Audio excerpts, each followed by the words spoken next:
একজন যুবক, 18 বছরের একজন যুবকের কথা কল্পনা করুন, যে সৃষ্টিকর্তা সম্পর্কে চিন্তা করছে।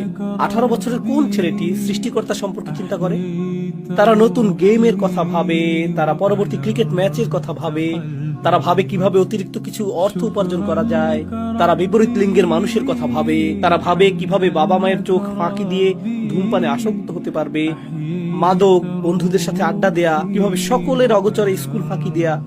একজন যুবকের মনে অনেক কিছু থাকে, এমন জিনিস যা একজন যুবকের আগ্রহ তৈরি করে। খেলাধুলা, জিম করা, সৌন্দর্য চর্চা, পোশাক, গাড়ি, এই সব কিছুই, এটাই তার মনে থাকে। 18 বছরের কোন ছেলেটি বসে বসে আকাশ নিয়ে ভাবে এবং বলে, কে এটা সৃষ্টি করলো? আমি এখানে কেন? আমার অস্তিত্বের অর্থ কি? আমার এখানে আসার উদ্দেশ্য কি? কেন আমি এই শূন্যতা অনুভব করি? এটি সাধারণ কোনো 18 বছরের ছেলে নয়, এমনকি এ যুগে সাধারণ কোনো 80 বছর বয়সীও এমন নয়।